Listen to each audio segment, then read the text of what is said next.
Our summer vacations are also filled with good memories of Indian Premier League. But beyond contributing to those good memories, Indian Premier League has also influenced Indian people, culture, and Indian economy. Hi, hello everyone. Welcome to the State of Affairs brought to you by Shankaray's Academy. In this episode of the State of Affairs, we will be discussing Indian Premier League, the crickettainment of India. So the idea of Indian Premier League was conceptualized by Lalit Modi under the Board of Control for Cricket in India in 2007. And it also has a business motive that was countering Indian Cricket League, which was sponsored by the C Entertainments. And we can see that in 2009, the Indian Cricket League was collapsed. And 1 year before that, that is in 2008, IPL was started. It also has a business motive. But anyhow, we can see that by this time, in the late 2000s, in India, the T20 format of cricket had good popularity. Because in 2007, the first season of the T20 World Cup was held, and in the inaugural season, India won the title, defeating the Pakistan. So across the world, this T20 format of cricket got more popularity.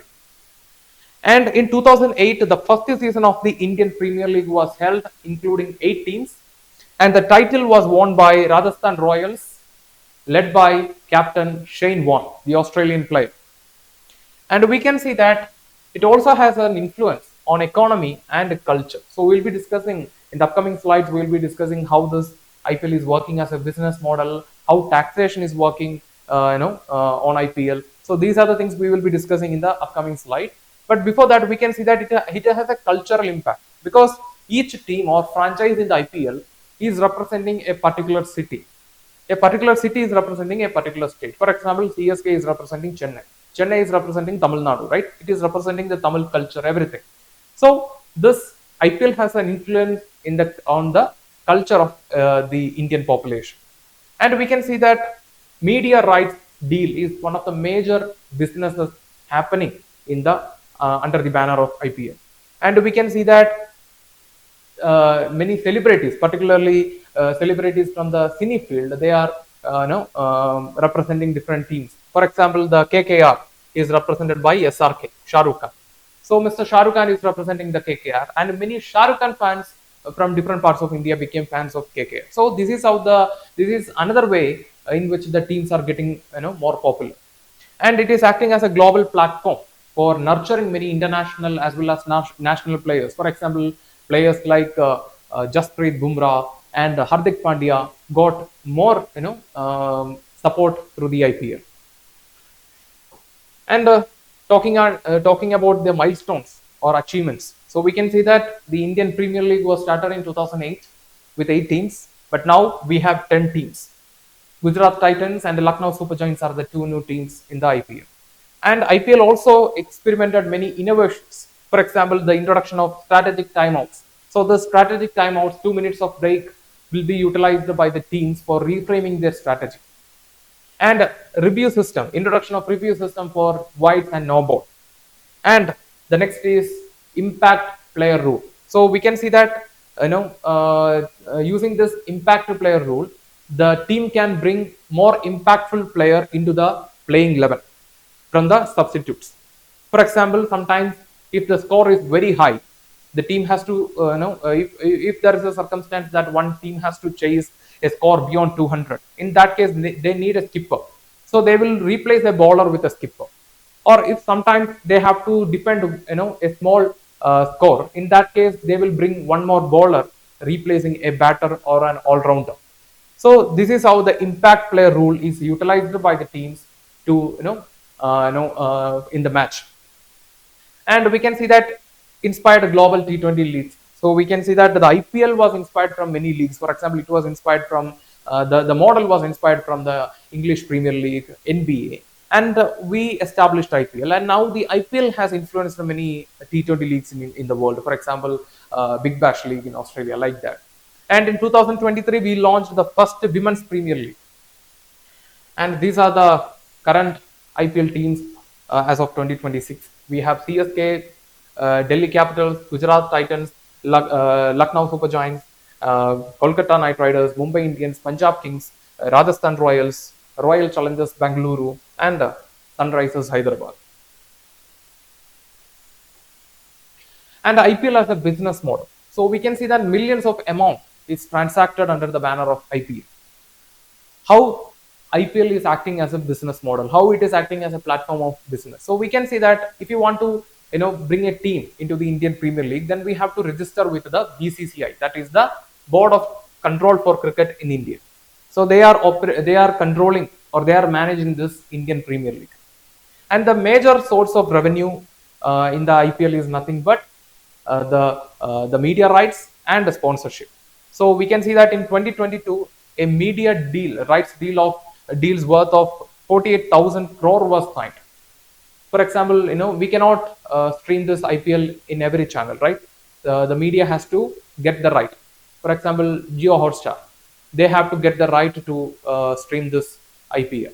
So the media rights is one of the major sources of income for the IPL.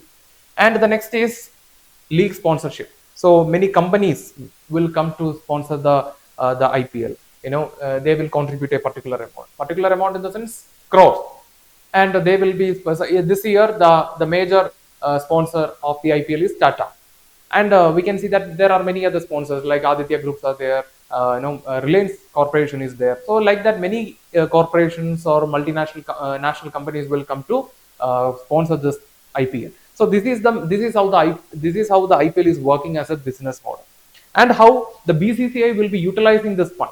So they will collect the fund, and 50% of the collected amount will be shared among the franchise. A particular amount will be given to the CSK, a particular amount will be given to the RCB, a particular amount will be given to the KKR.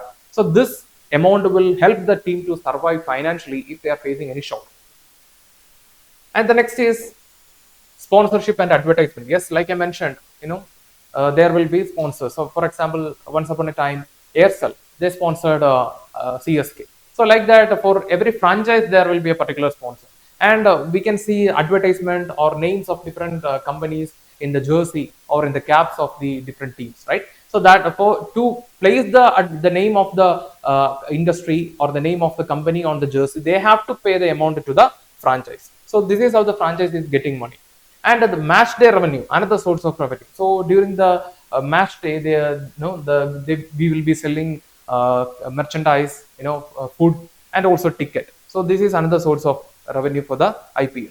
And the player auction system. So we can see that the players for different teams is recruited through auction, and this auction is not uncontrolled. For example, imagine that two teams want one player. Obviously, if the demand is very high, then the price will also go high, right? And we can see that here the BCCI has brought a rule, that is salary capped auction. So there is a particular limitation. Beyond that limit, you cannot recruit a person through the auction. You cannot recruit a player through the auction.